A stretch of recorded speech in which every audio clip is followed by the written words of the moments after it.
Well, it's another week. Yeah, welcome to the Grift. I'm Rev Al. This is Gonzo. It's been a week. I am in a mood, and we're going to complain about some things today because my blood's boiling. How about yours? I've been feeling some feels. Feels. The easier it is to sell souls. There is a new price on freedom, so buy into it while supplies last. Changes need to be made. No more curbside baggage. 7 p.m. curfew. Racial profiling will continue with less bitching. We've unified over who to kill, so until I find more relevant scripture to quote, remember, our God is bigger, stronger, smarter, and much wealthier. So wave those flags with pride, especially the white part. We're selling addictive 24-hour candlelight vigils in TVs. Freedom will be defended at the cost of civil liberties. The viewers are glued to television screens, stuck, cause lots of things seem too sick. I use opportunities to pluck heartstrings for theme music. I show you which culture to pump your fist at, which foot is right to kick. So I guess we'll start with this past week's news.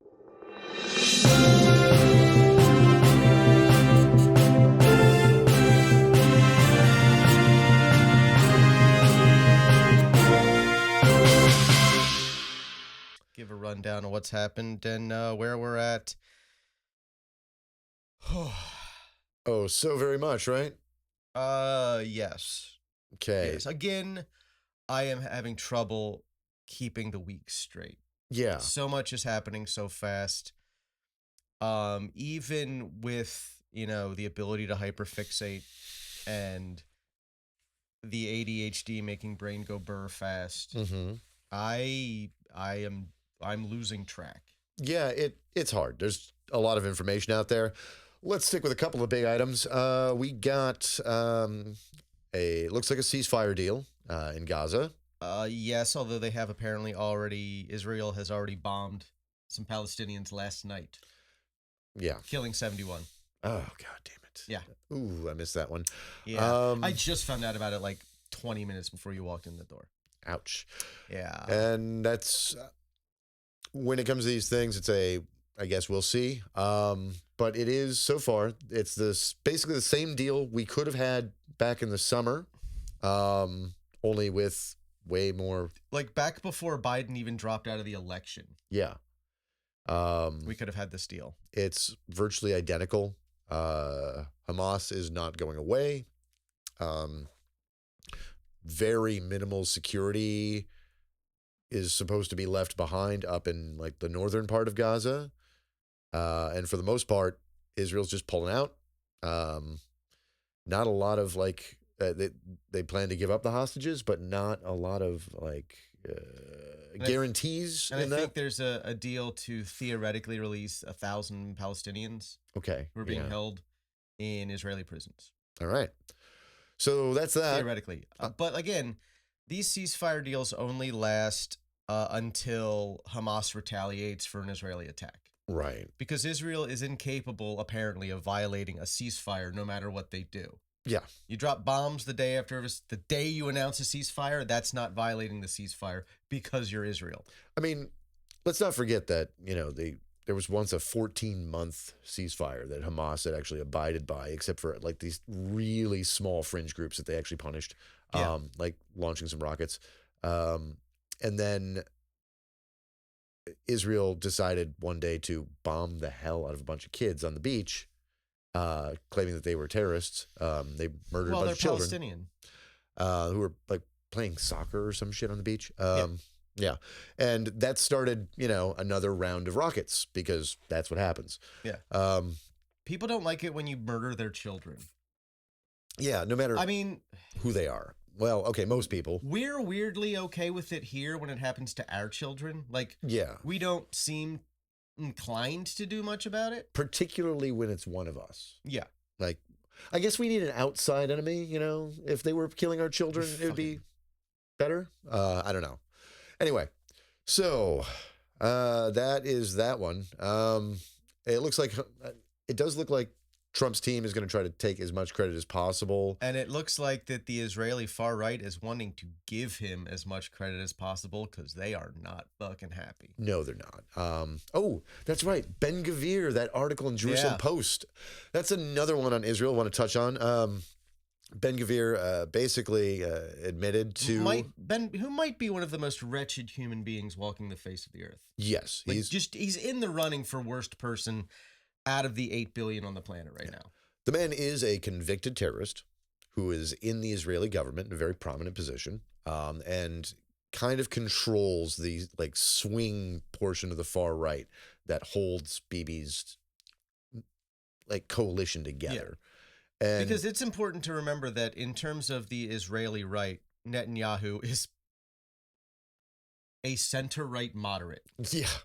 Like it's difficult to understate how far right the Israeli far right is. Right. They are off the fucking charts. And they have a really strong left wing too. It's like the politics in Israel are fascinating because they have a very far right and a fairly far left. Further left than our left. Much further left than our left in general. Even when you're not talking about the mainstream left, they're further left than our left. Yeah. Like what we genuinely consider far left here is to the right of their left. Correct. Yeah. And so when you get that, the Israeli politics are complicated, but Bibi's coalition is held together by a thread and these disparate far right groups, and Ben Gvir's really extremist group is like the linchpin that gives them the votes necessary to control the government. And so he's been sabotaging all the hostage deals since the beginning. And every single, personally, as an individual, making sure that nothing could be accomplished. Yeah. And now this isn't just some like lefty mag or some blog here in the States or some assholes on TikTok saying it. It's the Jerusalem Post. Yeah. Yeah. So, again, one of their 3 largest newspapers, and I'm a bigger fan of Haaretz, but it is what it is. Well, I mean, yeah, but all right. So that is Israel news, I guess.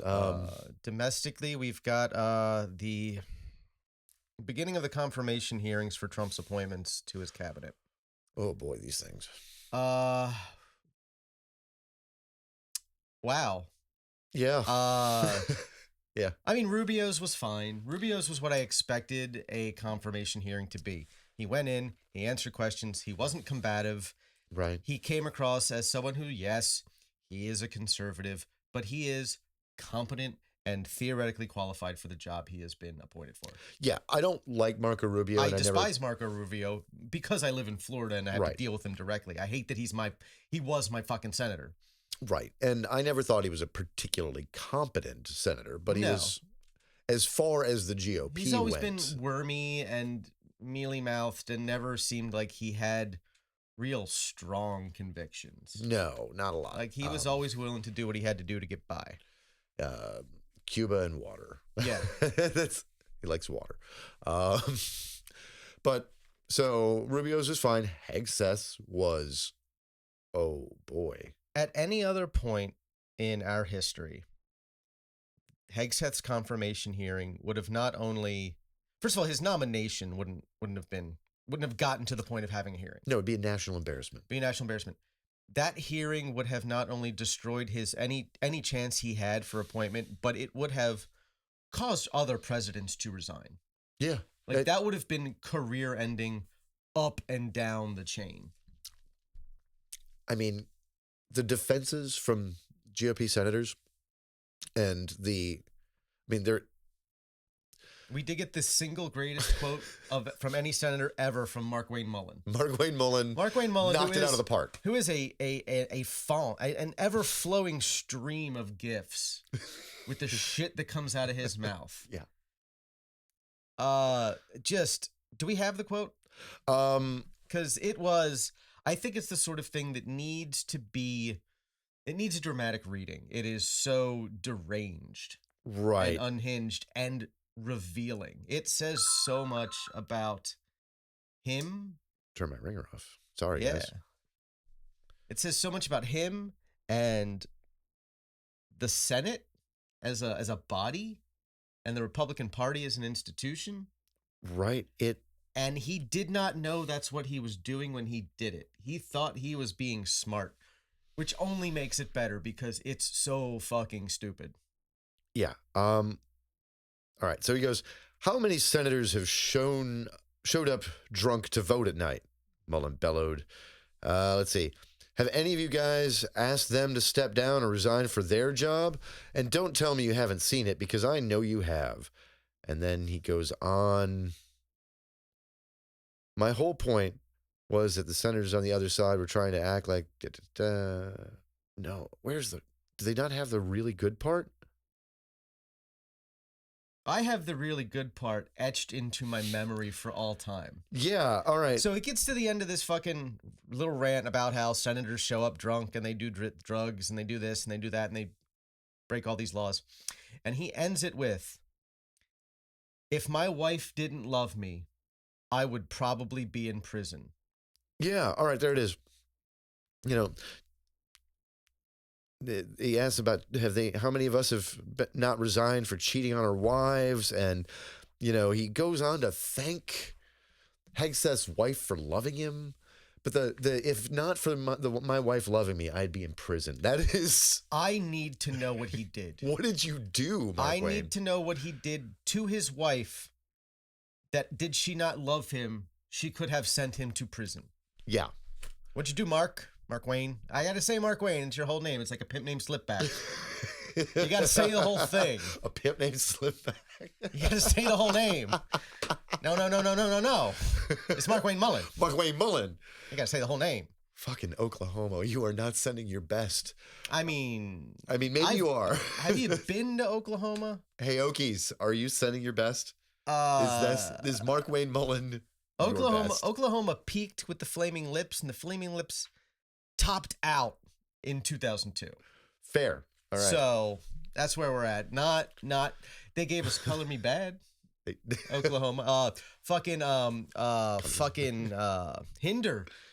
Oklahoma gave us "Lips of an Angel." Oh, fuck you, Oklahoma. Yeah. Fuck you very much. Yeah. For that one. Yeah.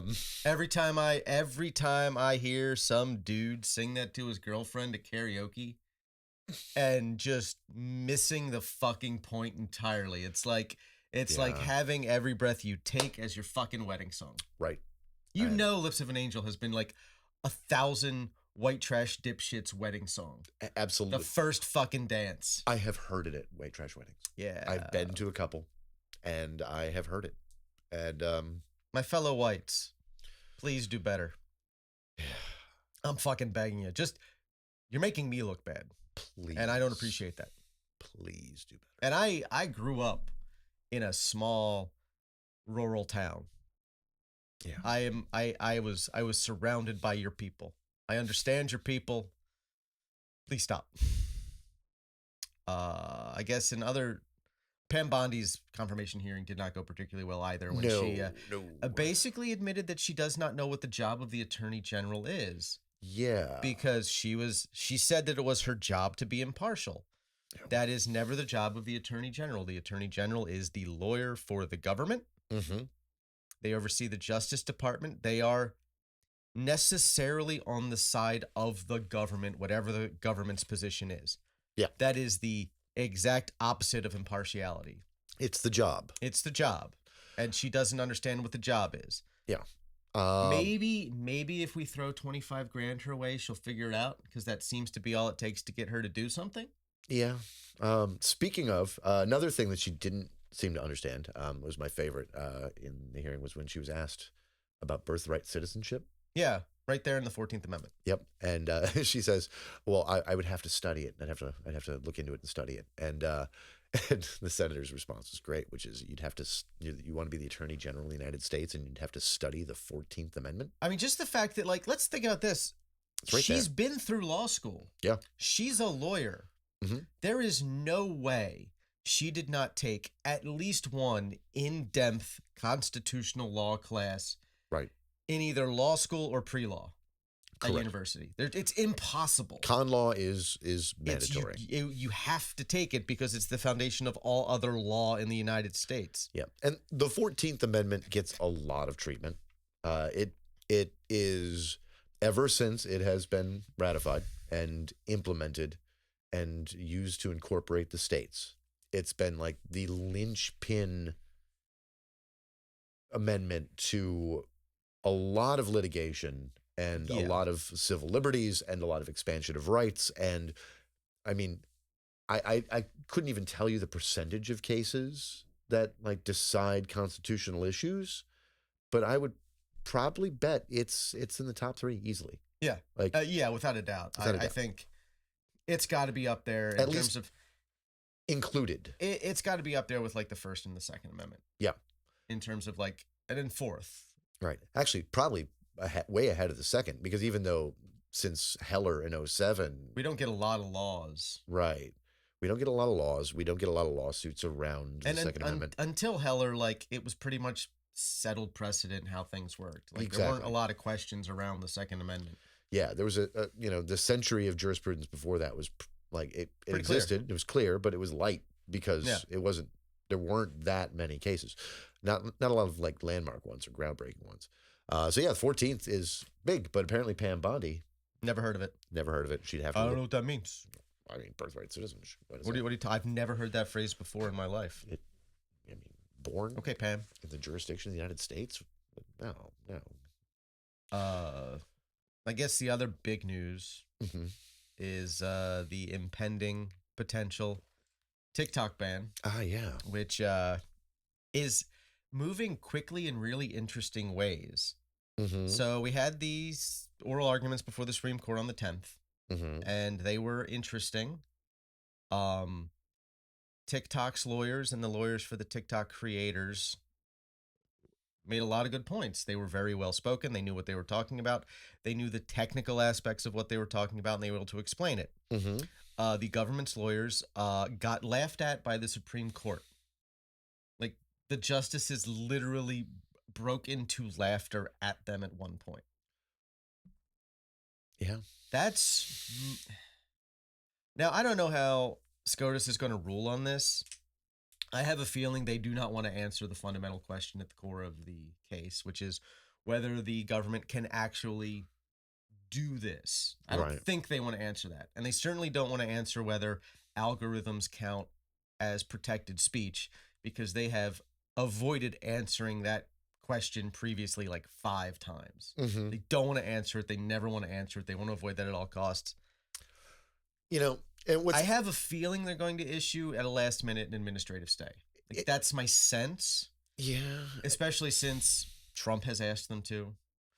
Right. And now just last night, apparently Biden has announced that he's trying to find a way to stop the service from going dark on the 19th. Why did he sign this fucking thing? Well, there's 2 reasons. One, they did not think we would care. Okay. They wildly overestimated how important a social media platform used by 170 million Americans, which is literally more than half the country, is to Americans. They had little to no understanding of how important it is to the economy in various ways.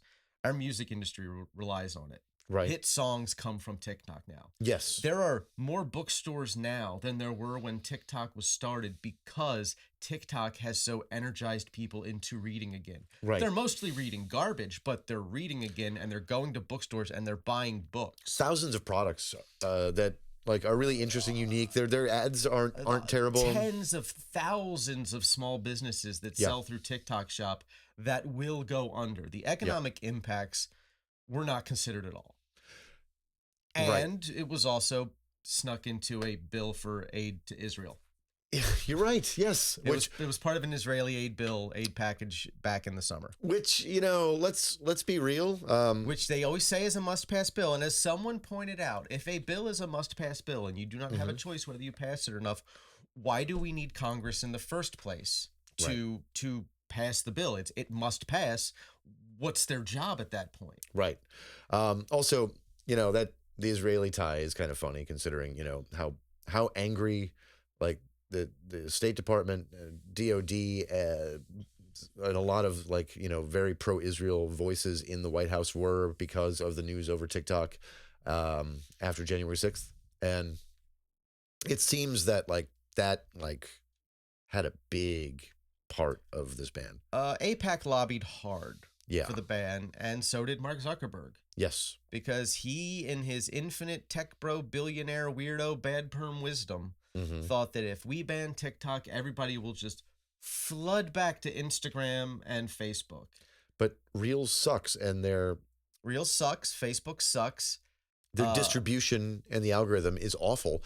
Our TikToks get like way more traffic and views than our Reels and heck, our stories and things on our pages like with them. I posted a TikTok right before you got here, Mm-hmm. and I haven't looked to see what the view count is right now. Right. But within 3 minutes, I was at like 48 views. Yeah. The last short that I posted to YouTube, Mm-hmm. YouTube Shorts, I think I'm at 1 view in a day and a half. Yeah, it's like there's a reason why TikTok is popular. And it's because their algorithm is the best at distributing things out to people, and it gets it to local people. You know, I see a lot of likes from people that I know. Yeah. Not necessarily people who follow me or that I follow, but I know them. Yeah. And then it gets distributed outward too. And it's like, okay, they're doing a really good job of getting everybody's content out. And we're tiny. Yours is bigger than mine. Mine, you know, my best was like 16,000 views. I got one about 5,000, a bunch around 1,000, and a few that have like 70. Yeah. That's fine. But even It's random, and Yeah.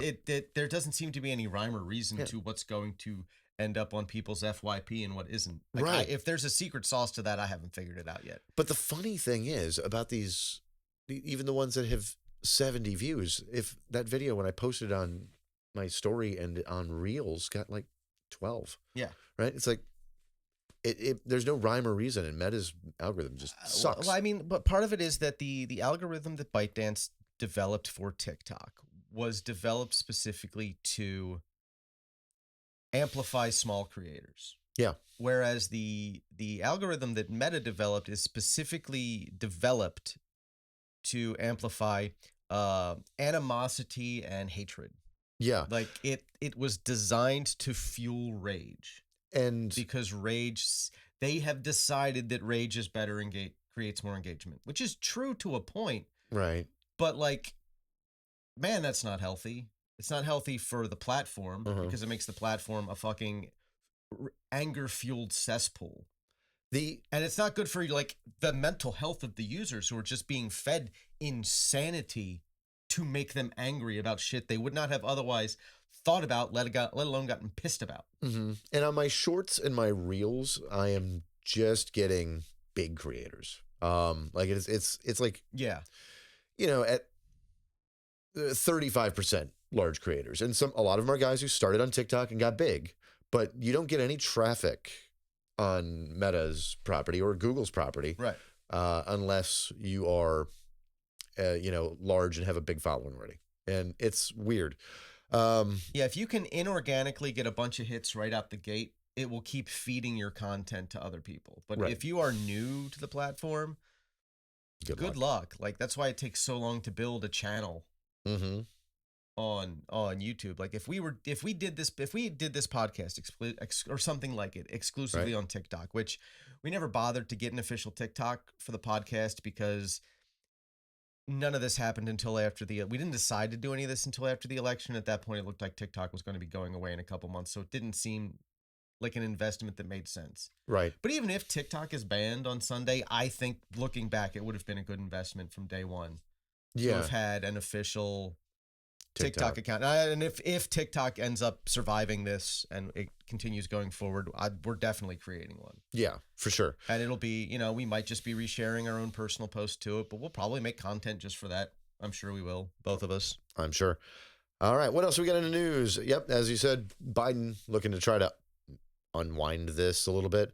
Tom Cotton, like Ed Markey did introduce a bill in the Senate to extend the deadline by 270 days and asked for just like unanimous consent. Mm-hmm. Blocked by Tom Cotton, who who gave like a rabid anti-TikTok speech when he did it. Like it was unhinged by Tom Cotton standards. I hate the man. I hate that man. And I hate the people of Arkansas for continuing to send him to the Senate. Please stop doing that. America deserves better. And frankly, Arkansas deserves better. Like, I talk a lot of shit about a lot of people, particularly in the South, because I live here and I always have. So I'm allowed to. I'm not some carpetbagger. I was born and raised below the Mason-Dixon line. Uh-huh. I get to say whatever I want about any former Confederate state. Okay. The people of Arkansas deserve better. He's bad at his job. He makes them look stupider than they actually are. And they should stop voting for him. Don't vote for him. Don't vote for him. Or primary him, but don't primary him from the right like I know you're going to fucking do because the Republican Party is a psychotic death cult.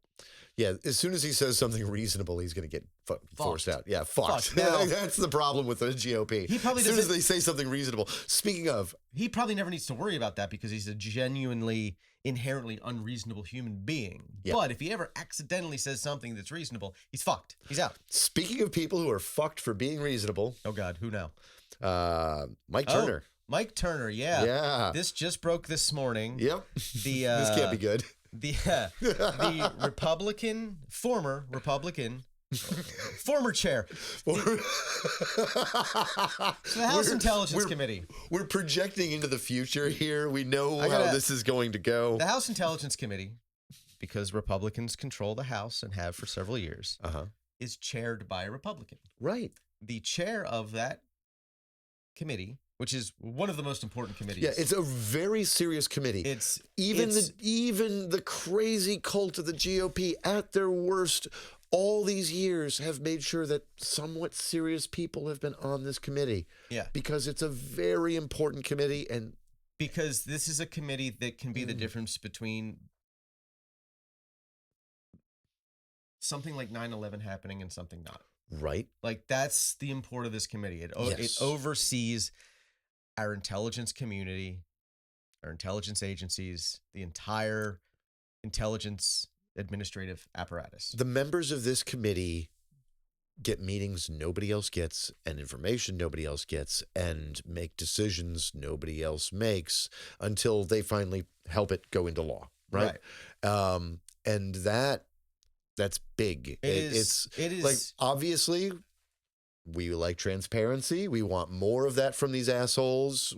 We don't like everything they do in secret. There are reasonable things you cannot say publicly. Right. And this is important in a way.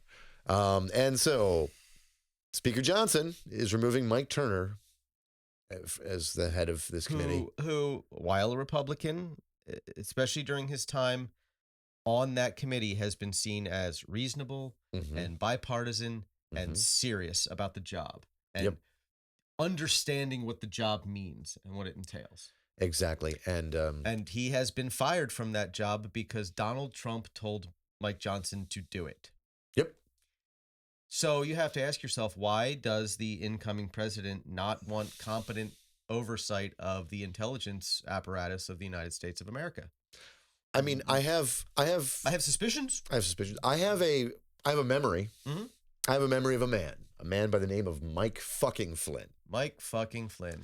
General Mike Flynn. Remember him, guys? I do. Yeah. Mike Flynn was a foreign agent for more than one country. And I mean, he was... Paid foreign agent. Yeah, paid foreign agent. He was convicted for being a foreign agent for Turkey. But there were also a lot of very weird money ties directly to Russia. But he was known to be a Turkish asset for a long while. It's why Obama fired him. Right. They did it quietly. They didn't want to cause controversy. They didn't want to create a scandal. Right. But he was in charge of our cybersecurity, if I'm not mistaken, for a while there. And Obama fired him because it turned out that he was basically just a foreign stooge, who was a massive security threat. And the day that Trump took office, Obama took him aside and said, "You got to get rid of this guy." Right? And he didn't. He put him in charge. He made him the director of national intelligence until Well, the fact that he was a foreign stooge started coming out. Like in irrefutable ways. Yeah. In ways that couldn't be covered up or denied. And then he was convicted. Like, beyond a reasonable doubt. The man, I think he pled, actually. Yeah. But yeah, he pled guilty. Maybe who do you think they'll replace him with as committee chair? Oh God. Maybe it'll be Boebert. Is Louis Gohmert still in the House? Oh, no. Is he still alive? I don't know. Like, I think he's still alive. I'm not sure if he's still in the House or not. I think he might have been like, I don't know. I remember when he was unambiguously the dumbest person in the entirety of the Congress. I miss those days. House and Senate. He Absolutely. was the dumbest by a lot. Yeah. He wasn't the most evil. No, but he was very dumb. He was like just genuinely a confused man who didn't understand anything. Yeah. Genuinely didn't understand anything. This was not an act. This was not him pretending to be dumb because it could allow him, whatever. No, he was just a fucking moron. Mm-hmm. And he's probably not, if he's still there, he's not in the top 20 anymore. No, which is sad, but yeah, because he's a very dumb man. Because he was there like during Obama. Like he'd been in the House for a long time. Yeah. He came in with the Tea Party wave? Yes, yeah, he did. So 2010. Yeah. So let's shift away from the fucking shit heels in the House. But I do like that Biden's warning about a growing oligarchy in the United States. The man who he could have done so much about that over the last 3.5, 4 years now. That's why he pissed me off. Like he's not wrong. He's not. Everything he said was absolutely factually correct.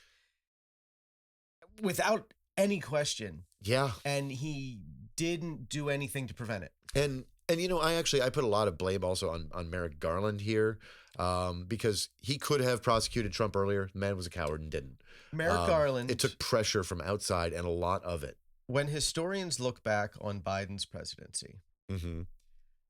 the biggest mistake he made, they will absolutely all agree that the biggest mistake he made was the appointment of Merrick Garland to Attorney General and not firing him when it became apparent he wasn't doing the job properly.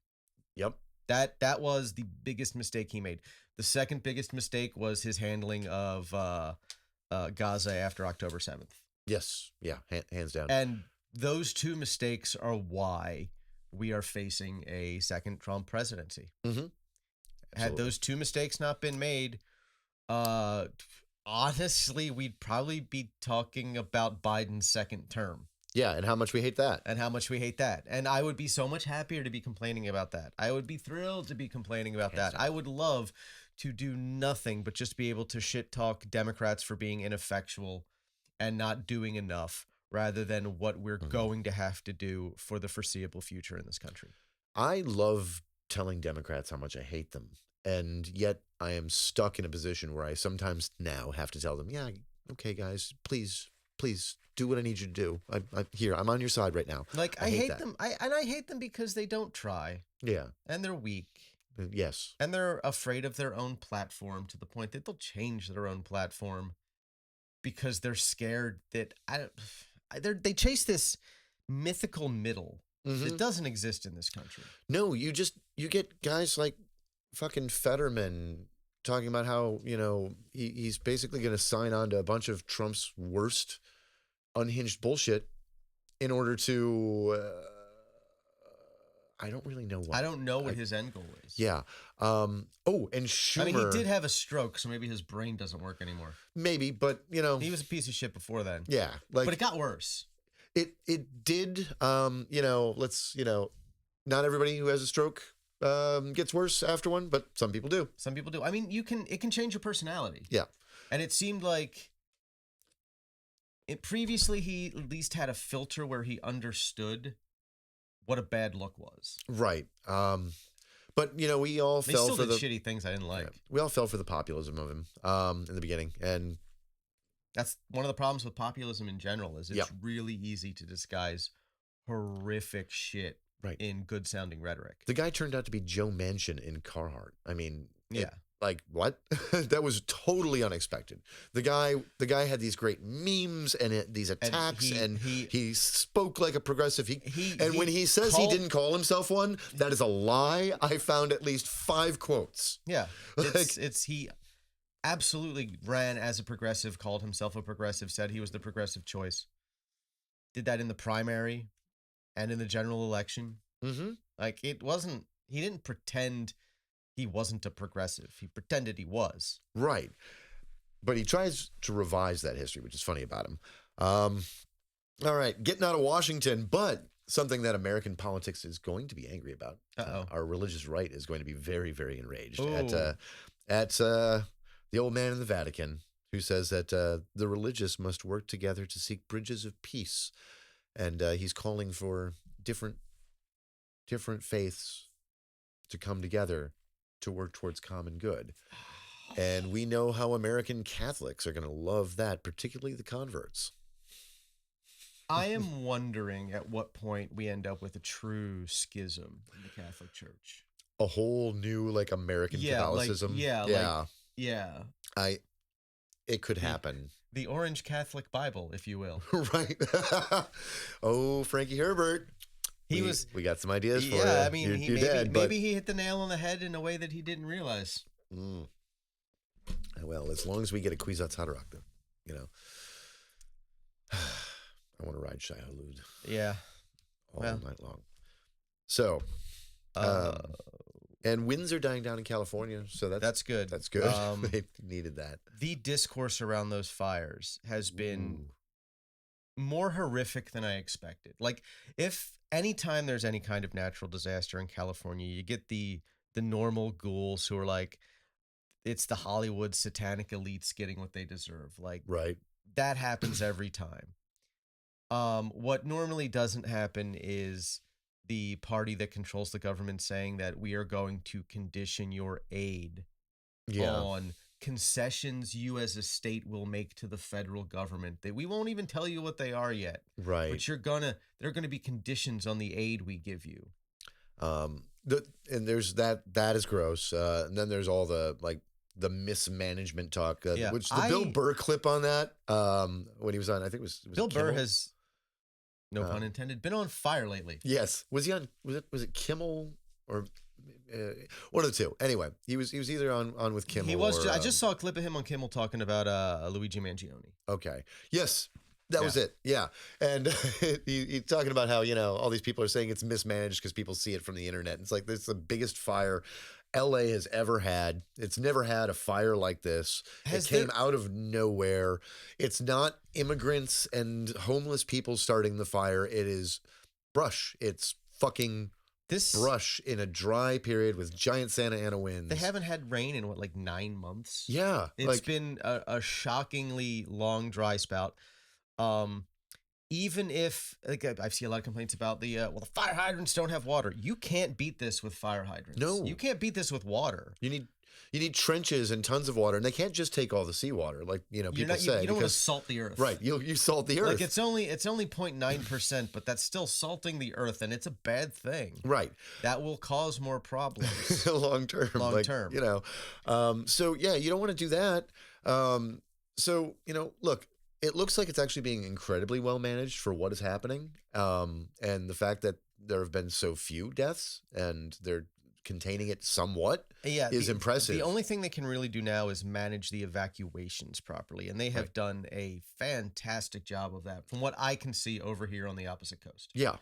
I'm 3,000 miles away. So I can never know for sure what it's like there on the ground. But I mean, because of things like TikTok, I see people from LA posting about what it's like in LA right now. Yeah, and security and city services coming in right away, getting wires put back up and streets cleared and shit. It's and just the people lying, are impressed. Just the lying, the fact that Oregon sent 75 fire trucks down, and that happened.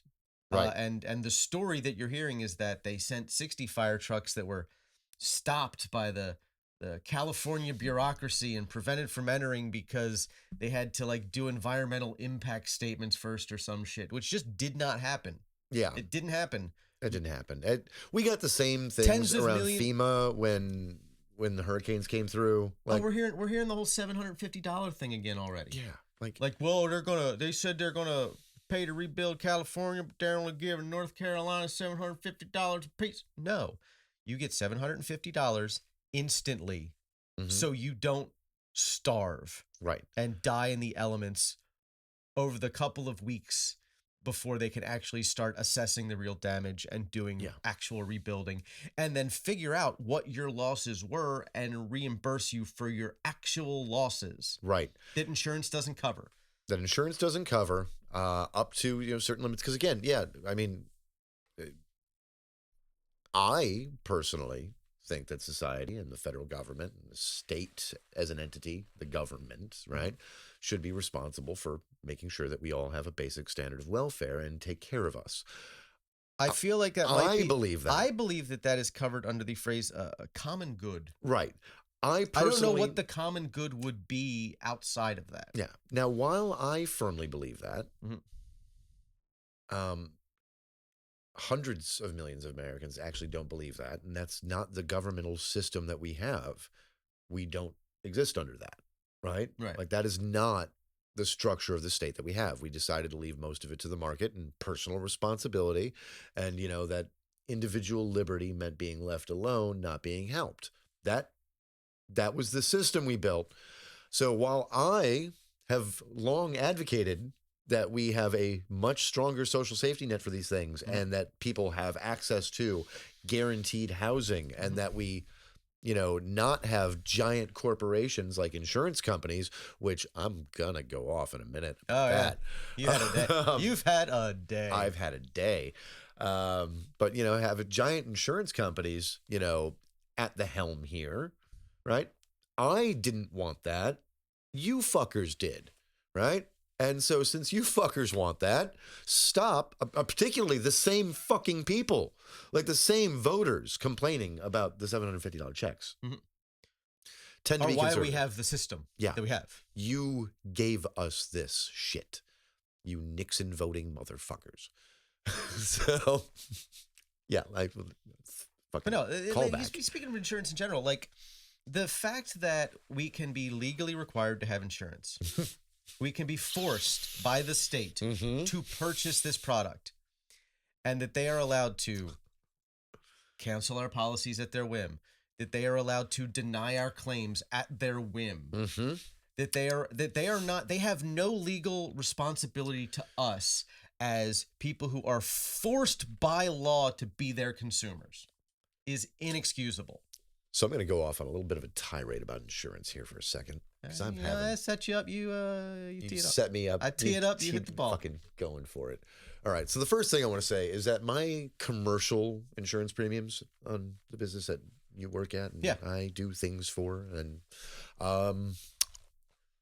it's around 1% of our gross.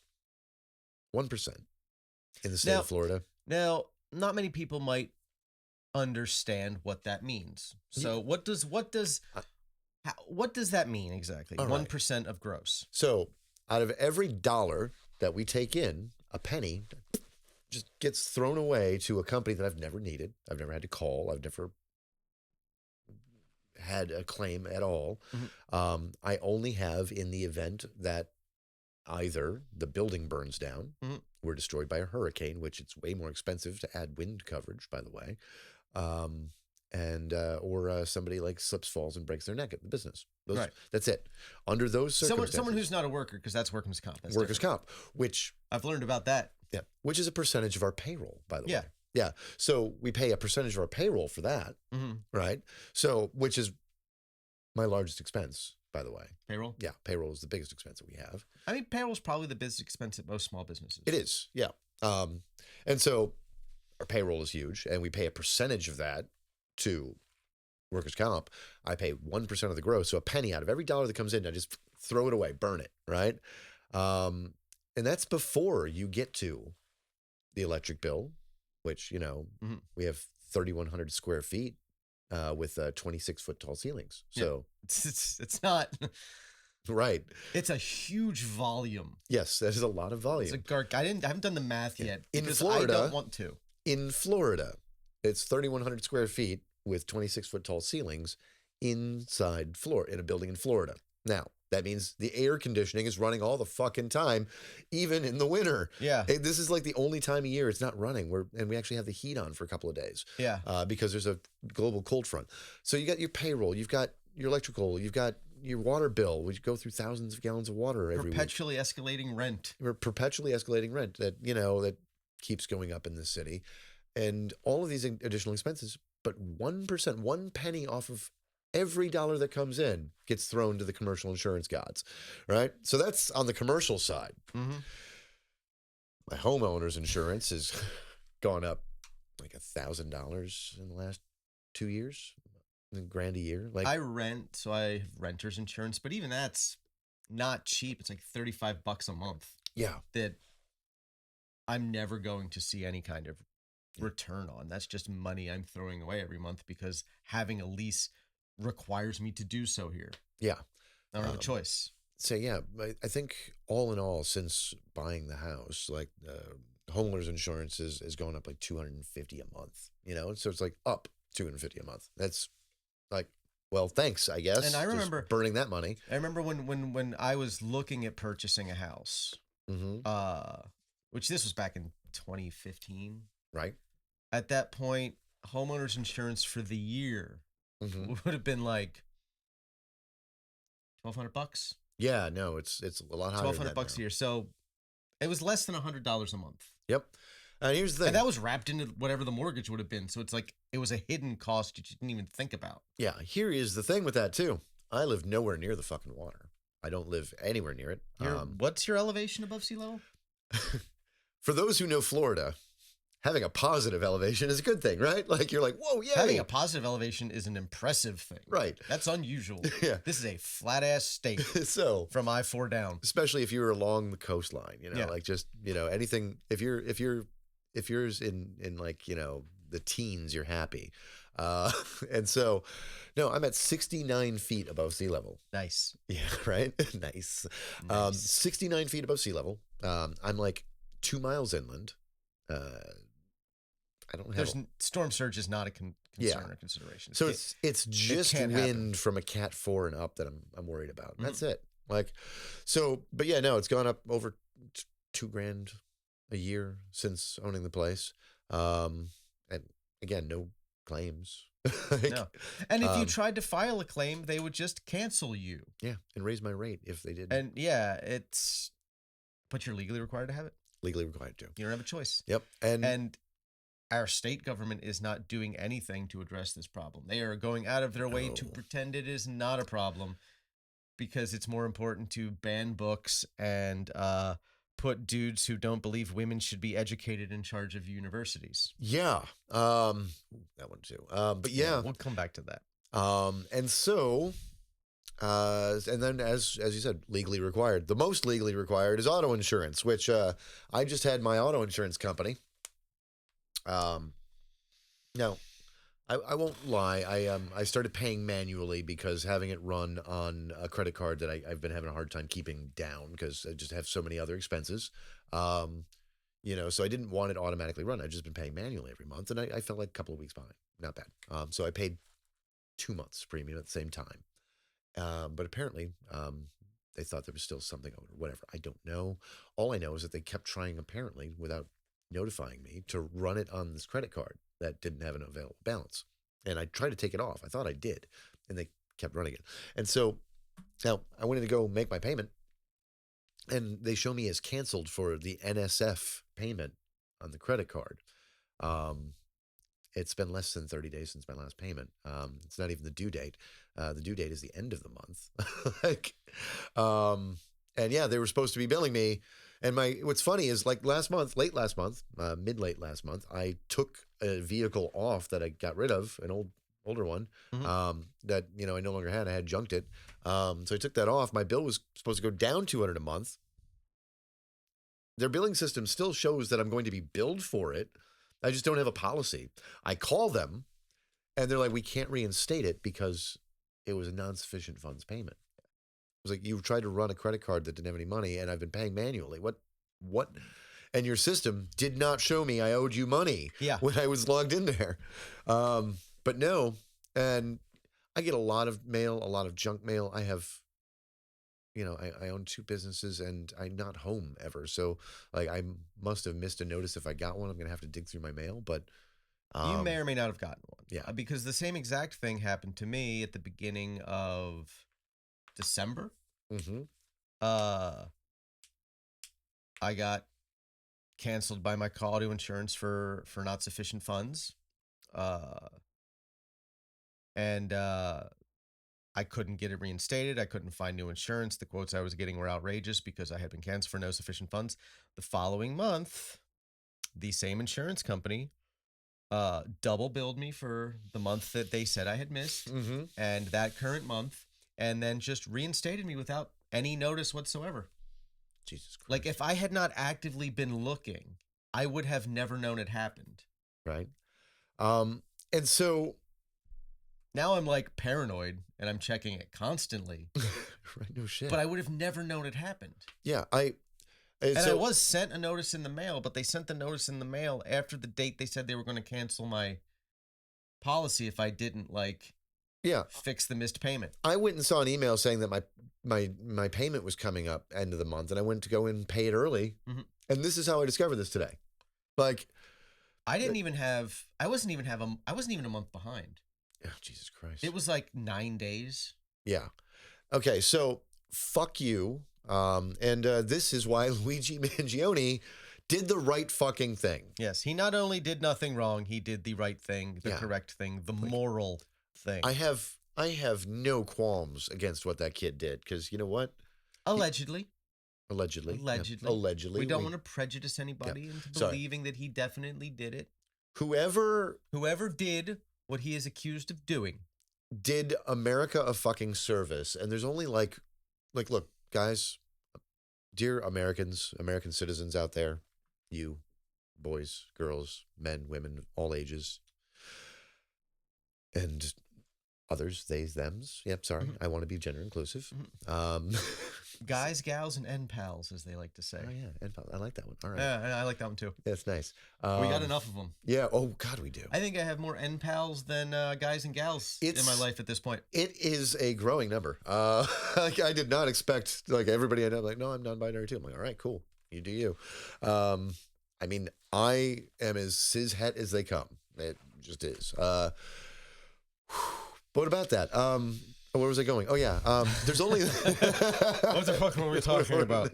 I got derailed by the gay agenda. So there's only like 5,000 people on this planet that if they got the deny, defend, depose treatment, most of our problems might go away. Yeah. Or at least those who inherit their assets would have learned a valuable fucking lesson. Maybe. I am becoming more and more convinced that our elite class, particularly our billionaire class, is only incapable of learning the wrong lesson from everything. Yeah.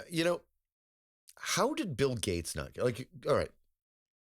Here's the thing. Gates was like the subject of because here's what I mean by that. Elon and Zuckerberg and a few others have all seemed to go completely crazy once their ego was dinged, right? Right. Like once they became like the subject of conspiracy theories or criticism, or their family had a problem with them or something, right? Yeah. Bill Gates has been at the center of some of the biggest, wildest, most unhinged conspiracy theories ever. He's been hauled before Congress several times, once over, it's a legitimate antitrust problem, right? And he was fined $5 million a day or some shit like that, right? I remember that. Yeah, so he has had regulators come down on him pretty harder than almost anyone, and way harder than Zuckerberg ever has. Yeah, and was hit with contempt of Congress, right? You've got global conspiracy theories about him creating viruses to kill people with microchipped vaccines and other nonsense, right? And yet He's not a lunatic. No. How did we get to this point where these people? I mean, part of it is timing. He became a tech billionaire. One, he didn't do it through the internet. He Right. became a tech billionaire through software, particularly Windows Mm-hmm. and operating systems. Right. So he didn't get, and he did it at a time when you weren't getting the constant direct feedback from something like the internet about your behavior all the time. Yeah. He also kept a pretty low-key profile. Yeah. He wasn't out publicly doing ostentatious things and trying to like boost his image. We instead got this insane founder culture, right? Right. Like that's what we're now dealing with. Until he ended up destroying his marriage, it seemed like that was keeping him fairly grounded, like having a healthy family dynamic where it's like, I think he probably does genuinely care about his kids. Right. Elon definitely doesn't. I mean, he cares about having kids Yes. because it is important that he spread his genes as far and wide as possible, Mm-hmm. no matter how many ponies he has to give away for blowjobs. That dead eye stare that you're giving is great right now. Because, yeah, that happened. You know, I cannot imagine anything more embarrassing Mm-hmm. than wanting a blowjob and saying to myself, the only way I am going to get this blowjob is if I offer her, a grown woman, not a child, a pony. I mean, A pony. she likes Like- ponies. If he were a diddler, that would at least make sense. Right? Get Like, in I'd my be like, van. I have ponies. Yeah, free pony rides. I'd be like, I get it. I would understand why he thinks She's like a 35-year-old woman. I will give you a pony if you blow me on this plane right now. What? What is happening? Then I have to take care of a pony? I have to blow you and take care of a pony? Yep. Yeah. This is... You're going to buy me a ranch to put the fucking pony on? Are you paying for the stable fees for this fucking pony you want to give me because I sucked your dick? Whew. Oh, boy.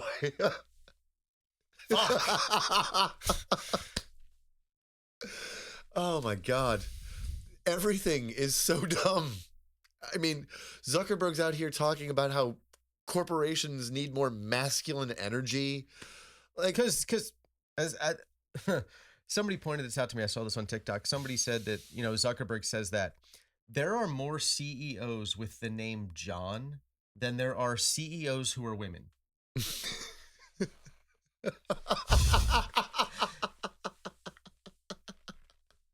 holy But we shit. need more we need more men. We need more men doing manly things in charge More CEOs named John. than women total. Beautiful. That's fucking great. Oh, man. I had like one other dumb thing to mention, and it flew out of my brain because I was thinking there. Yeah. So, you know, but this is 2025, people. We are 16 days into it, and of course, the fascist falconer had a penis implant. This is the happiest anything has made me in 2025 so far. So it was a soccer team, right? Yeah, it was a soccer team. team had a falconer on staff, as you do. I guess the falcon was the team's mascot. Yes, and so they had a professional falconer. And the professional falconer was fired because he posted photos of his brand new penis implant Mm-hmm. on the internet, and we can't post this. While he was doing the Mussolini salute. Well, he had previously been censured by the football league previously. because he had given the Italian fascist salute while chanting "Duce, Duce, Duce," and expressing how much admiration he had for Benito Mussolini. Yes. So, yes, the fascist falconer has a penis implant. Is something that this year has allowed me to say multiple times, and for that I will be forever thankful. I will never stop being happy about that. It's a beautiful thing. It came out of my mouth. Yeah. And as I was saying, and I was like, this is a gift from the universe to me. Yeah. All right. One last piece of news that I don't want to spend a lot of time on because it's going to break my heart more. Oh, you know. Oh. Oh Right. boy. Why we can't have nice things. I'm going to say it's disappointing because this is one of my favorite living authors in both fiction and comic books. Neil Gaiman. Gross. Like It's horrific in ways I didn't expect. Like, I knew there were allegations. I Right. knew there were definitely some creepy behavior from a podcast that came out several months ago. Yeah, but it was very little, not a lot of like detail on it, and a little creepy behavior. And Creepy behavior, and a lot of it was stuff where it's like you could, if you looked at it through a certain lens, be like, well, that's unhealthy behavior, but it's not necessarily predatory. Right. It was necessarily predatory. Yes. Absolutely 100% necessarily, unambiguously, completely predatory Yeah. behavior. Vulture has a really long article on it, Which is, I believe, unfortunately behind a paywall now. it is. But you can find links. And I'll how. see if I can find a link to a non-paywalled version and post it in the description. I would never suggest anyone get a 12-foot ladder.io or Internet Archive, because there's an archived version of it now. Okay. I would never suggest that though. Naughty. But yes, there are ways around it, but go read up on this. The Vulture article is good, not in a good way, but it's well written, very detailed. There is a content warning at the beginning. That is necessary. That is necessary. Very necessary. It seems that he, the one story that was the first one was, aside from being terrible, it was like so over the top. It's like on the nose Neil Gaiman in like how he did it, like the whole clawfoot bathtub in the garden thing and all this. And it's just plying her with wine and figs before doing horrible things to her. And it's gross. But it's like, wow, you are that kind of pretentious douchebag too. Like that you live like that. And of course it lets us know that Amanda Palmer, as always suspected, is also awful. Yeah, not as awful. I remember talking about my dislike for her a couple months ago, and I could not explain it. I couldn't tell you why. I mean, she's done lots of questionable things, there were like lots of. One of the things that I remember pissing me off initially back in the day is when she would take a band on tour with her as an opener. Rather than paying them, she would have them pass around a fucking hat. Yeah. To get like donations from the audience. Which she liked to yell the N-word. Don't do that. Not if you're white. Right. And she is very white. Exceptionally white. New Zealander, isn't she? I don't know. I know she lived there. I know Dresden Dolls started in New York, so she was living in New York when that band became a thing. Which I didn't dislike the Dresden Dolls. They were good. But yeah. Some good songs. Yeah. But so Neil Gaiman, really terrible. His ex-wife Amanda Palmer, also bad and kind of fairly involved and knowledgeable. Borderline Ghislaine Maxwell behavior. So that's bad. A lot of procurement or potential procurement. It's hard to know for sure the actual internal workings of that dynamic, but what we do know is not good. Yeah. Tori Amos dodged a bullet. She did. Yes. Smart woman, Tori Amos. We need more Tori. Good job, Tori. Less other people. Yep. All right. So that has been the news. All right. So today our topic that we want to talk about is a doozy. But before we get into it, I'm going to go into the story here about January 6th insurrectionists. Foreign Policy wrote a great article 2 years ago on who these people were and what kind of motivated the January 6th, the rioters, the people who were arrested, charged, and convicted, right? And some information about them. It's kind of nuts, right? So 93% of them are white, 86% men. Now, what's really crazy is that 28% were white collar. Okay. Another 26% were business owners. Out of that, like just under half were white collar business owners and a little over half were blue collar business owners. So like a very white collar, like doctors, lawyers, like predominantly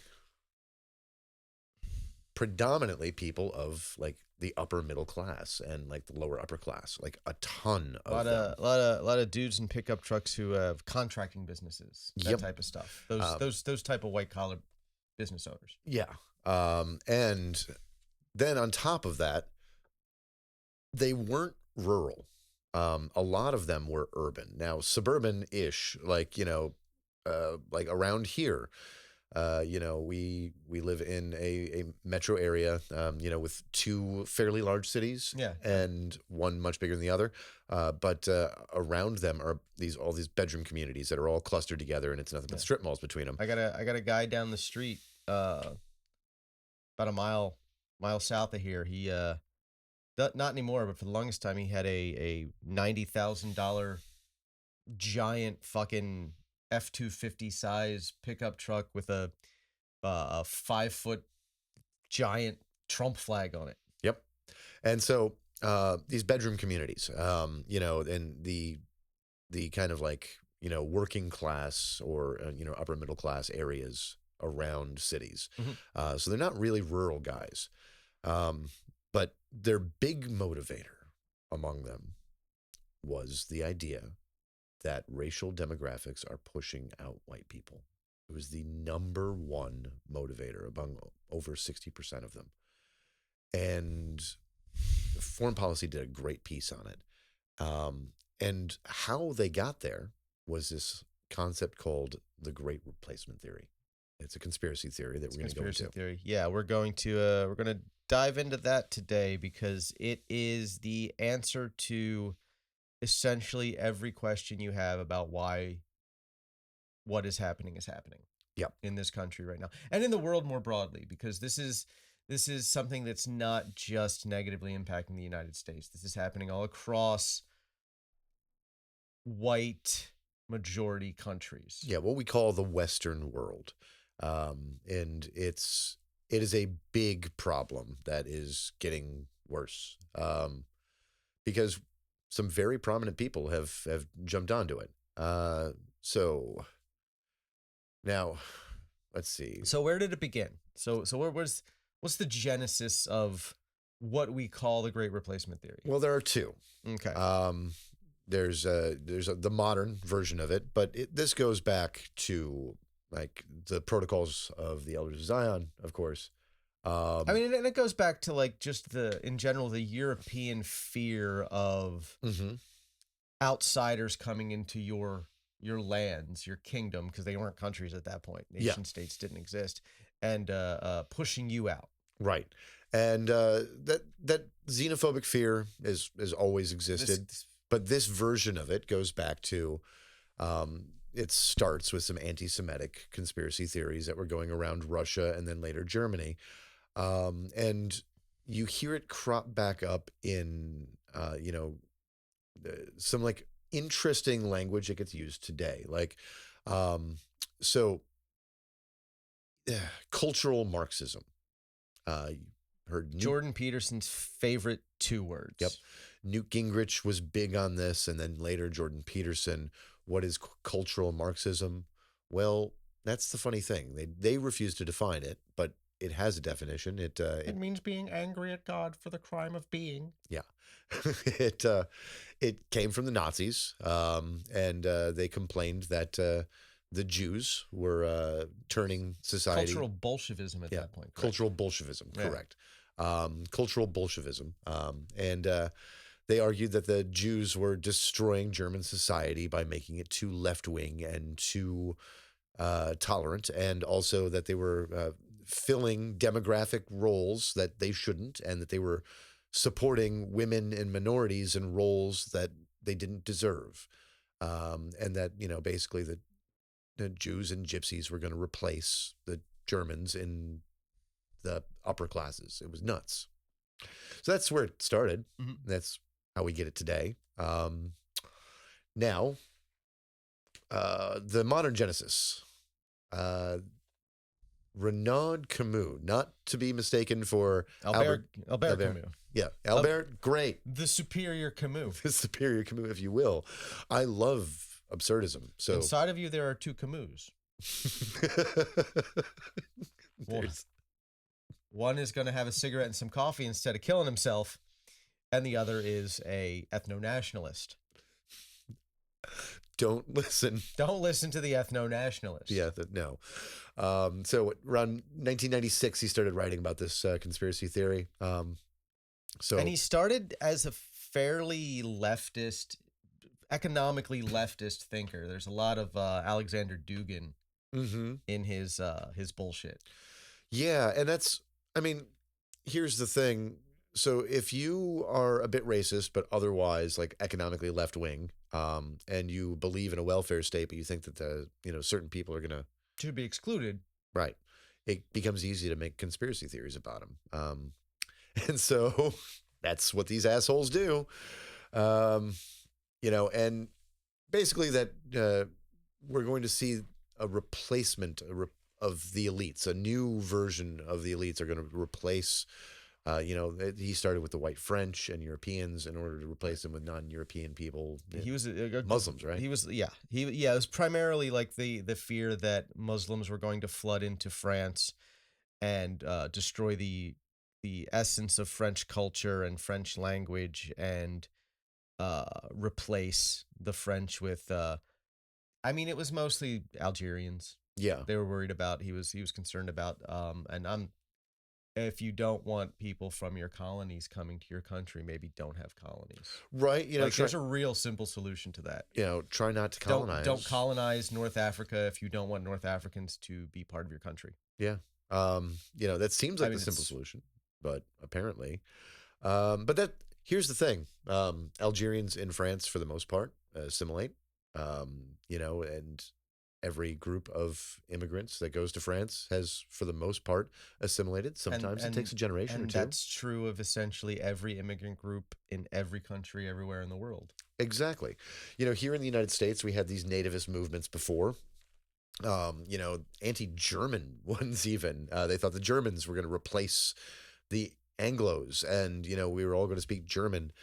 Ben Franklin freaked out about that shit. Yeah, I am, ethnically speaking, German, Irish, Italian, and Polish. Mm-hmm. I am 100% people who at some point white people had been paranoid about being replaced by. Yeah. And I don't know if you can see me right now. Are you white? I don't see color. They were worried. Now, I'm not saying the world wouldn't be better if a lot of people were replaced with people more like me. But that's not ethnically speaking that I mean that. Yeah, right. It's purely ideological. White people were probably a mistake. Inventing white people was the biggest mistake white people ever made. Yeah. We done fucked that one up. Yeah, not just the breeding part, but like the creating an identity around it. Like creating an identity explicitly so you could separate non-white people out. Yeah, like thing is, you're going to conquer places, colonize places, travel around to trade for spices and shit. What do you think is going to happen? You're going to meet other people and they're going to move. You're going to move. You move to other places. Other people are going to follow and move the other way. Human migration is really the oldest human right. And migration is not the same as settler colonization. It's not, no. A lot of people, especially lately, seem to conflate the two. Oh yeah. But like if you are moving to a new place and you are adopting their culture and you are assimilating into their culture and you are embracing what's already there, you're not colonizing it. Right. You're migrating and adapting. Yeah. You're becoming a part of it. And you're not trying to replace it. Yeah. And that's not to say that a culture has to remain frozen in time either. They never are. No. Right. Every culture shifts and changes over time itself. Yeah. When's the last time you ate tacos, guys? Did you eat Asian food this week? I had Taco Bell on Monday night. It was delicious. Right. Like I had that 90s menu they got now, that decades menu. Cheesy gordita crunch. Oh, nice. Yeah. You can get a whole the box is like combo was like $8. I had an enchilada bowl yesterday, right? Nice. It was nice. So I had enchiladas yesterday. We went out and had some amazing Indian food a couple weeks back. We did. It was great. It was great. We finally have good Indian in this county. So,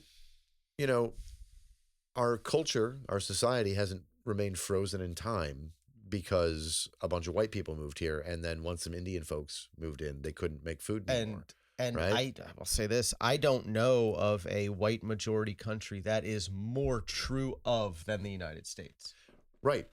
Because even all the white people here had to immigrate from somewhere else. Yeah. We're like, they throw around that nation of immigrants thing, but it is so true. After even the initial colonization was white people flooding into a place white people previously weren't. Right. And inventing the idea of white people to lay claim to the fact that it was their land now. Yeah, we started with settler colonialism. We were not doing migration. So I get it. I do think that there's a big white people are afraid that what they did will happen to them. That is definitely a fear. There's definitely a fear that if we become a minority group, which was about 2050, somewhere around there, right. The United States will become nothing but a country of minorities.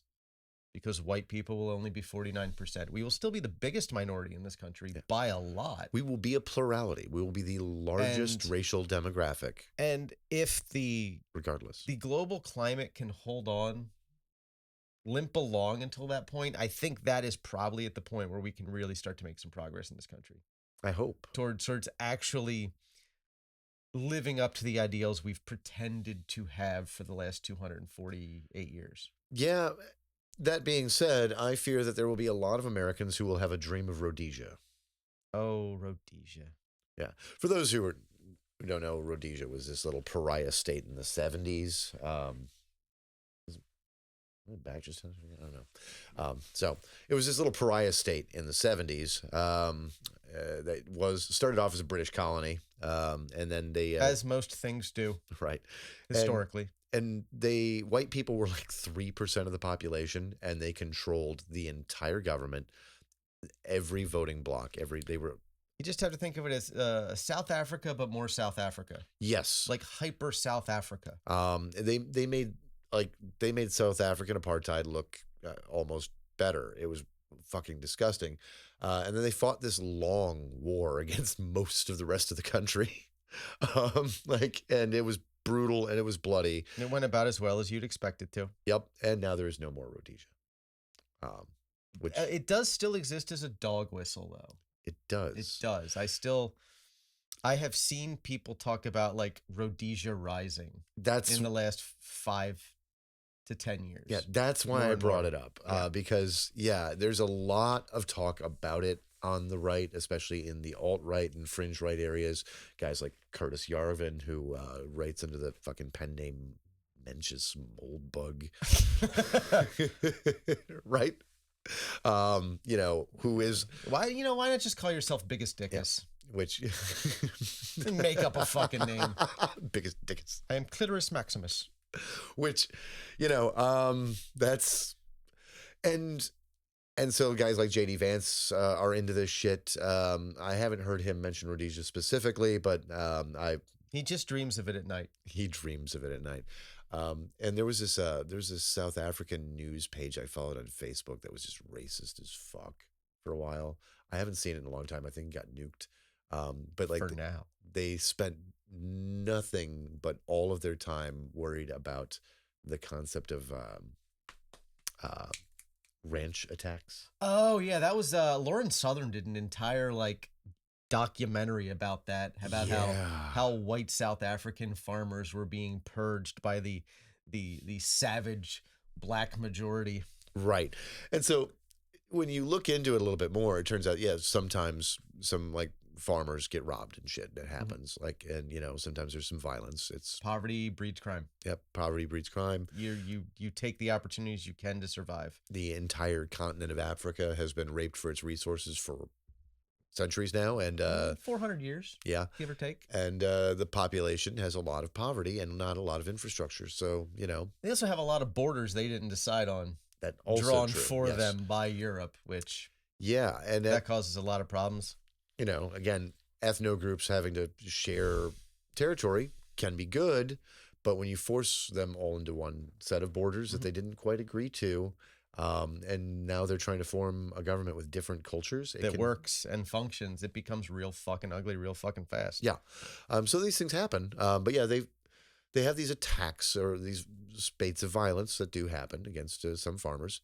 But they also have a history of farmers, just like white farmers who with money and shit, and rich guys who just own ranches, who decide things like they just like killing black people, or they hire a bunch of workers and then refuse to pay them. And when they demand that they get paid, they shoot one of them. Yeah. Right. And they blame it on a ranch attack. And they claim self-defense. It's this like pattern of like just these constant self-defense claims. Funny story. Elmo. Tell me about Elmo. Muskrat. Tell me about our special little Cybertruck shaped boy. Yeah. When he was young, his father, Errol Musk, shot three black men in their ranch in South Africa, claiming that they were there to rob him. But there was some speculation. There were some folks around at the time who believed that they'd all done work for Errol and that he'd refused to pay them. I can't imagine a Musk would hire someone to do work and then refuse to pay them for it. No. That does not sound on brand for that family at all. Yeah, but apparently there's a rumor, allegedly, that Elon Musk's father, killed three black guys because they wanted to get paid money that they owed him. Well, I mean, it's probably safe to assume that even outside of that, he has hunted black people for sport. Probably. Now, he was a member of the anti-apartheid party, but that doesn't actually make him not a racist. Things were weird in South Africa. And again, like there were people who were anti-segregation who still didn't like black people here in the U.S. Yeah, there were abolitionists who in the pre-Civil War South who just wanted the abolition of slavery because they wanted to make sure that there were no black people in the United States. Right. They wanted to get rid of all the Africans, and you can't do that if you still have slavery because the South relied on slaves. Hence why there's a country called Liberia. Yeah, with a really familiar looking flag. Right? It's funny. It's a really, you should look it up. It's a really, really familiar looking flag. Very familiar. Speaking of Lauren Southern, YouTuber. As a brief aside. Yeah. Why are so many Canadian YouTubers right-wing weirdos? Ooh, that's a good question. You got her, she's Canadian. Crowder is Canadian. Jorpy, our special brain damaged meat eating boy, Canadian. What's going on in Canada that their right wing is so loud and so weird? I think is it because they're just irrelevant up there that they have to be loud and weird here? I think that might be a big part of it. Just again that tie-in with the January 6th people, right? One of the things that like when the research on them shows that they tend to live like around us, right? And we're a liberal city for the most part, right? Yeah, and it's for the state we're in, we're like near as liberal a city as you get. Exactly. And so I still want to fight the mayor a lot. They feel at war in their culture. They feel like their society is against them, right? And so that reinforces this like xenophobia because, they, for whatever reason, they're even maybe just a tiny bit racist to start. They may not have been super bigoted to start. And it honestly, a lot of times I don't even think it's like explicit racism. It's like just weird implicit biases that they don't even know they have. Yeah, but they lock into them, and then because they believe these things, they feel like the society around them is at war with them. They're constantly under threat, right? And their flight or fight response seems to be going off at all times. And that's how you get these assholes to decide they want to try to overthrow the government to install Donald Trump as a dictator. Yeah. When, like, you're a lawyer, you're a doctor. You were just arrested for storming the Capitol of the United States. You smeared feces on the walls of the halls of Congress. I don't even know where you got the feces. right? But you had it with you to smear on the walls. And you had a 6-figure income. That's, You owned a home. yeah, You were able to spend like 15 grand on tactical gear to do it. right. Like, Some of these people stayed in some of the nicest hotels in DC. planning their insurrection. Right. And so they feel like society is out to get them. Mhm. And there's this pressure because they don't align with the direction that the social order is moving. The progress, quote unquote, Mhm. that we believe it's progress for the most part. Sometimes not. More people being able to lead fulfilling lives feels like progress to me. Yeah, same. That feels like a good thing. I believe that people being able to express their identity, their sexuality, their gender as they see fit is fine. I mean, because all It of those doesn't- things are just bullshit we made up They're all as a species. descriptors. None of that exists for real. Like, because I've said this before. I don't know if I've said it on the podcast before. There is exactly one and only one binary that all human beings, past, present, and future, fall into. Mm-hmm. You've got human beings who can get pregnant Mm-hmm. and human beings who can't get pregnant. Yeah. And everything else outside of that is just stuff we made up to work with that one binary. And even that gets really complicated biologically. Like it's not. Well, yeah, because you've got say biological female, as they like Yeah. to say. When she's born, she cannot get pregnant. Right. When she reaches puberty, she probably becomes someone who can become pregnant, but not necessarily. Mm-hmm. And then if she lives long enough, she goes through menopause and becomes someone, again, who cannot become pregnant. Right. And her genetics may not line up exactly as we thought And- they would, because Yeah. that hard XY chromosome thing is not a hard thing. It is a bimodal distribution. Yep.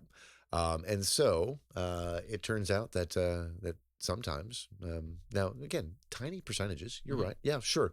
You who want to argue with us, Mhm. you're right. They're very small percentages. But when something is an exception to like hard and fast biological rules, Mhm. you can't go ordering your society to make sure that those don't exist. And I would ask, have you had your chromosomes tested? Because I haven't. I am assuming yeah, my chromosomes are XY. you're right. That is an assumption I am making based on my physical biology otherwise. It is just as possible, less Mhm. likely, but just as possible that my chromosomes are XX, but I have an androgen sensitivity. Yep. So the minimal amount of testosterone that exists in biological females, Mm-hmm. there's a possibility that I'm just more sensitive to that, and that's why my biology became what my biology is. Yeah, it happens. I have not had chromosome testing, so I don't know. And I don't plan on getting chromosomal testing because I don't care. Yeah, neither do I. But so I don't care about that. And I think that people being able to express who they are Mhm. is a good thing. Yeah. As It far doesn't as hurt you. race goes, race is just skin tone. Yeah. Like the amount of melanin that somebody does or doesn't have doesn't do anything to their intelligence. Right. It doesn't do anything to their propensity to be likely to commit a crime. Mhm. It doesn't do anything to their capabilities as far as work goes. Right now, And here's a fun little statistic that I love that I learned probably 30 years ago. It's Mhm. just stuck in my head and I love to repeat it. There is more genetic variation Mm. between any two black Africans, mm-hmm. between those two, than any white person on the planet and either one of those two Africans. Yeah. So genetically speaking, I am more closely related to any given African than any African is to any other African outside of their family. Yeah. I mean, because again, that's where we started, guys. So we just lost pigmentation. Yeah, we are a species that was reduced to less than 5,000 breeding pairs. Yeah. About 80,000 years ago. Yeah, It's there's amazing that we're here and that there's 8 billion of us. to follow up on that genetic diversity thing.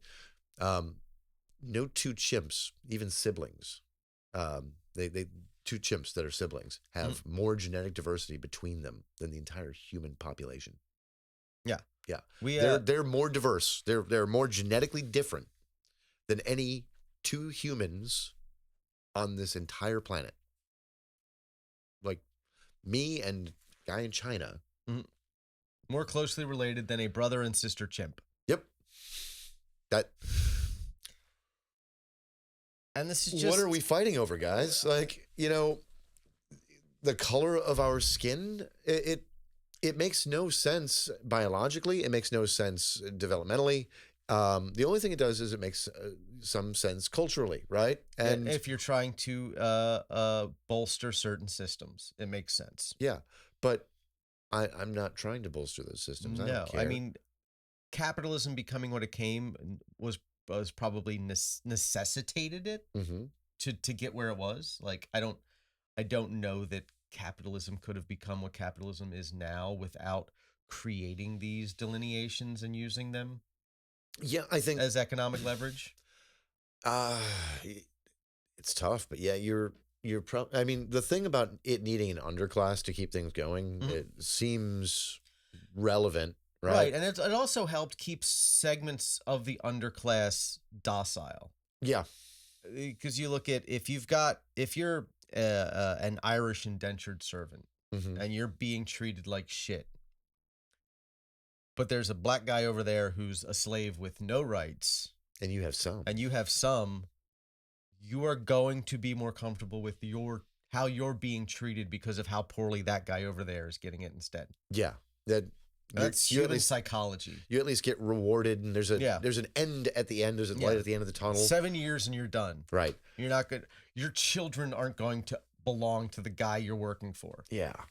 Unless he decides to sell them. Yeah. So Lauren Southern, Canadian piece of shit, and YouTuber. Don't be fooled by her attempts to rehabilitate herself and say she's changed. Yeah. She may have. She has not done enough work to prove it yet for you to believe it. Exactly. I'm willing to allow that she could. Maybe She hasn't yet. Keep up the good work, Lauren. We'll watch. But if you keep doing better and you keep making amends, we'll consider it. But you see, 8 years ago, you put out a video on the Great Replacement Theory and why it was real. And how many views did it get? Millions? Yeah. I forget the exact number, but it's in the millions of Gotcha. views. And it was over 500,000 on her channel before it was like taken down, but there were copies of it just out there after And that. it's I haven't looked, but I'm pretty sure there are re-uploads still on YouTube to this day. Yeah.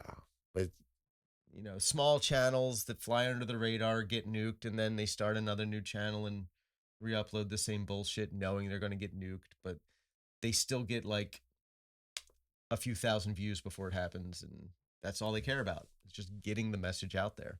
right.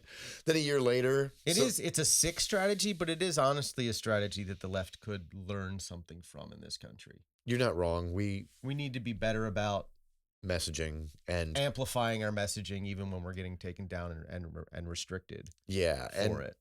And maybe bucking the censors a bit in ways that get traction because, money, drugs, violence, sex sells, right? Yeah, and you gotta learn. The left needs to be better at dog whistling. Yeah.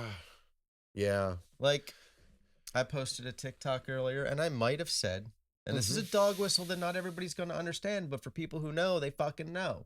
Mm-hmm. I said that if you really wanted to save the United States of America, you would give every evangelical megachurch the true Norwegian black metal treatment. Oh, yeah. And that sounds like fucking nonsense.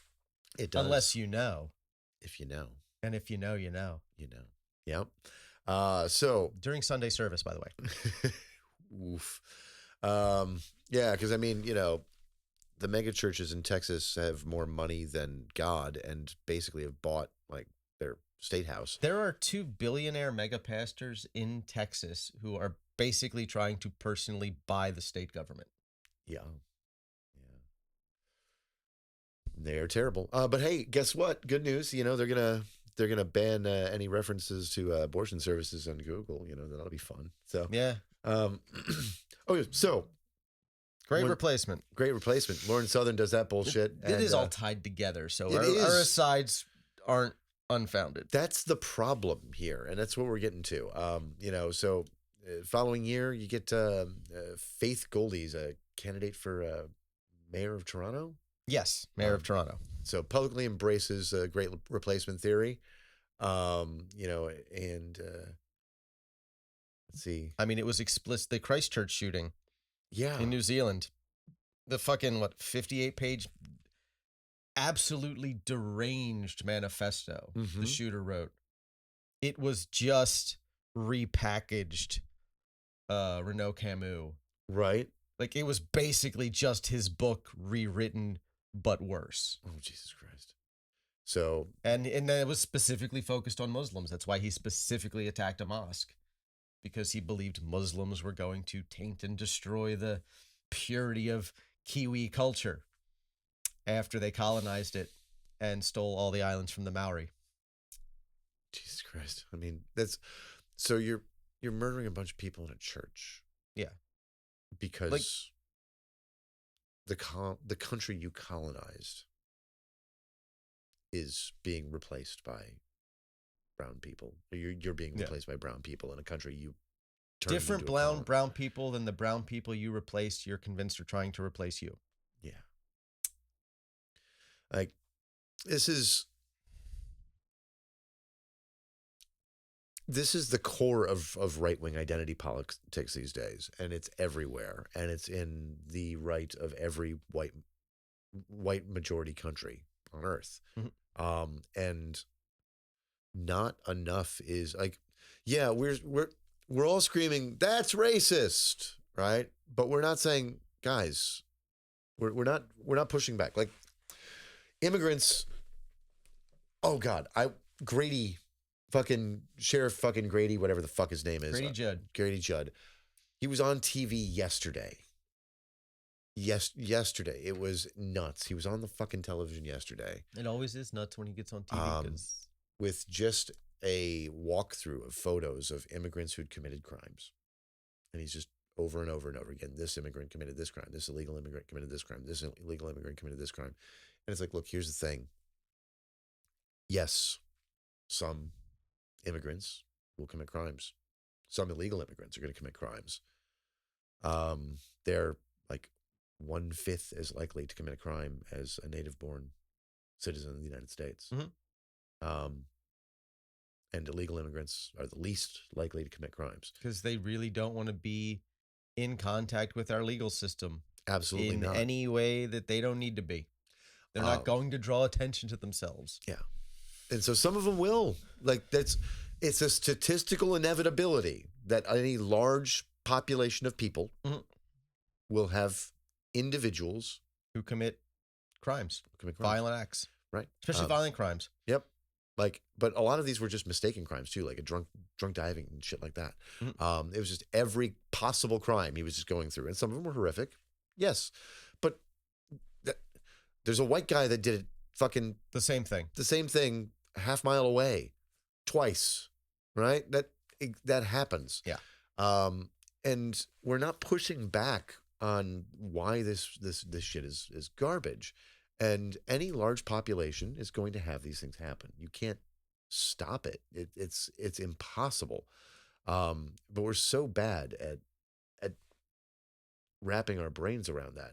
And when you say that they don't want to have any contact with their legal system, I remember many years ago, before I moved to Florida, I had I lived in South Minneapolis, and my neighbors on either side of me were immigrants from South and Central America.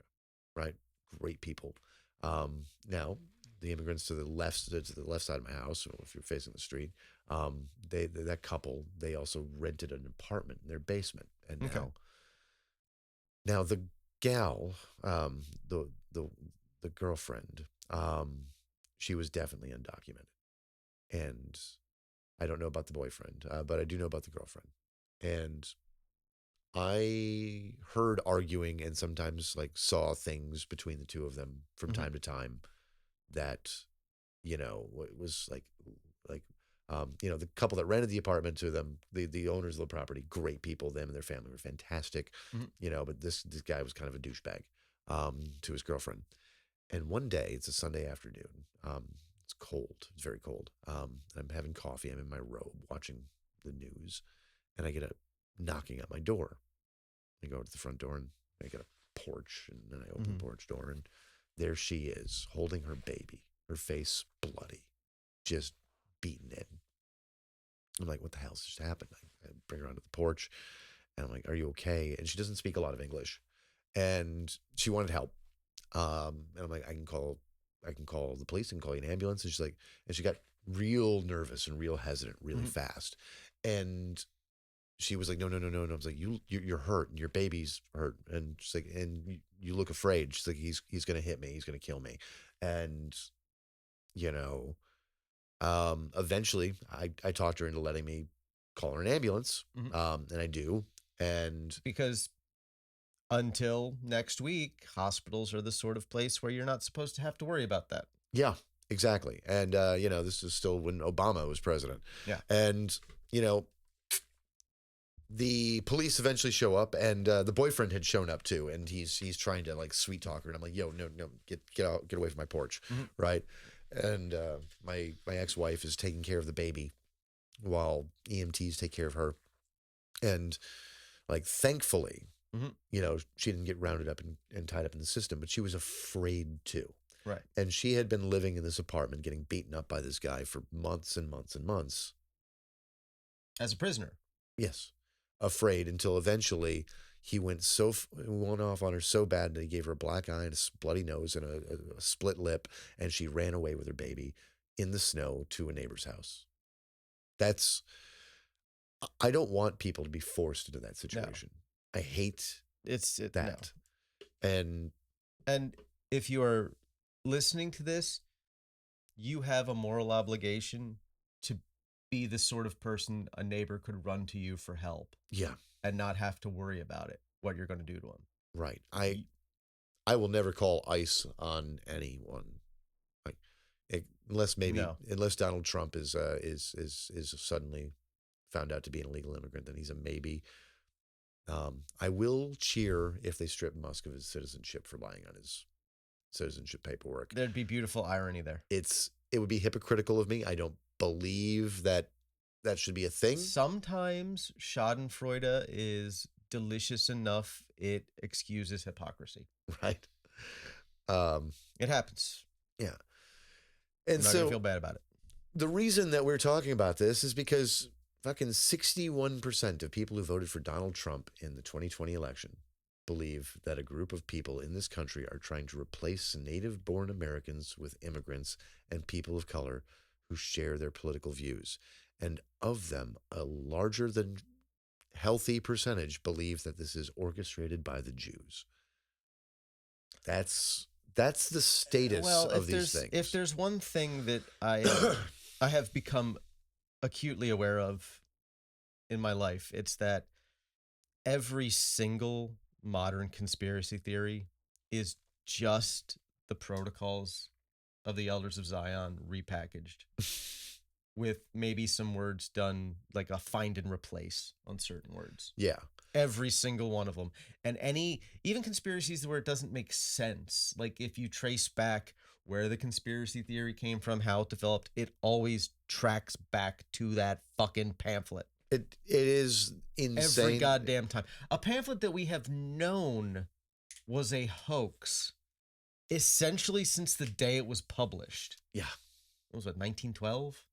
Yeah, it was like that. 113 years, and we knew like 3 weeks later. Yep. It was a hoax. But here we know who made the hoax. Yep. Here we have Elon Musk pushing the Great Replacement Theory. We've got Jordan Peterson pushing it. We've got Donald Trump pushing it. We've got JD Vance pushing it.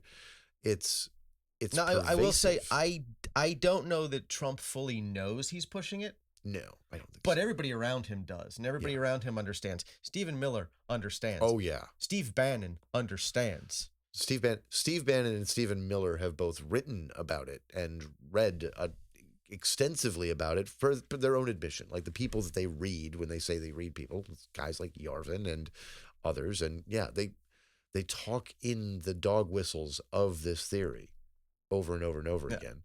And I mean, Bannon originally said he was going to like turn gamers into supporters of this theory. Yeah. He was going to infiltrate gamer spaces and turn young men into proponents of the Great Replacement theory. And while this stuff was fringe right-wing internet culture stuff, like it's jumped way past that like a wildfire. It is, if you want to know what the actual mind virus is, it's not the woke. It's not the woke. The woke is just their word for not liking that society has gradually adjusted over time towards tolerance. I mean, the woke is kind of the vaccine against this particular mind virus, which is probably also why they're all anti-vax now. Yeah, probably. Yeah, It all comes full circle. first circle. It's a circle. So it's the mind virus is this bullshit. It's these people and these ideas that keep coming back up. And, you know, there's no master race. You're not uniquely better than anyone. There's no group of elites or master humans that are I believe as a wise man once said, you are all grabastic pieces of amphibian shit. Nice. And I think that's a good place to end this part because it's depressing. It is depressing. And I don't know how we go forward from here. Ooh, yeah. I think the only thing we can all do is be aware of the problem, know how to spot the problem. All right. When you see somebody pushing it, and don't ever hesitate to push back. Yeah. Like, and I'm not saying you have to be a dick either, because a lot of people genuinely believe this stuff, and they believe it out of genuine fear that, although entirely unfounded, is very sincere. Right. And there's a fine line you have to walk between like pushing back and pushing them further into the conspiracy. Yeah. It's very difficult. It's very, white people in particular feel very attacked very easily. God, they do. Because the thing about outside of the people who are like pushing the theory themselves, like the big proponents, your Renaud Camus and your Steve Bannons and all those types, most of the people who fall prey to believing it don't like the idea of being called racist. No, they don't like the idea that what they believe is racist. They don't believe they're racist because they genuinely do believe that being racist is bad, so they don't see what they're doing as racism. Yeah. They're responding to some kind of fear, an economic anxiety, a fear of demographics because of implicit biases. They're responding to something, and they don't honestly believe that they're doing what they think they're doing. So it's really hard, and you might have to like pause and think. Yeah. But you have to be able to push back on the idea without completely alienating the person so they never listen to you again about anything. Good point. And it grows dark at 3 p.m. The light is fading. Yep. So losing the green screen power and getting more orange. So it's probably a good time to stop for this week. Yeah. We'll be back next week. I guess since we didn't do it last week, and we didn't really think about it this week, if you want a reading recommendation, that horrific Vulture article will depress you, but it's important. Yeah. And the foreign policy piece that you mentioned earlier, if I can find an online link to that, I'll post that. That's Excellent. definitely worth reading because it gives you a lot of really good insights into the movement that we're facing. Yeah, because again, they're not all fringe lunatics. It was, in fact, a lot of just normal people. Just normal people. So many just normal people doing something that would have been crazy just a couple of years earlier. Just a couple months earlier. Yeah, a couple months earlier. Like you never would have expected. No. They didn't expect to be doing it, and they found themselves doing it. Yeah. That doesn't mean I don't think they should be punished for it. No, yeah. I don't believe just giving these people pardons, but there's a lot there. Yeah. We have so much to unpack in our society. And we will be back to unpack more about something else next week. oh, yeah, we will. And we'll die a little bit more inside. I still have so much left to give, though. This has been The Grift. It's been The Grift. Give us all your money.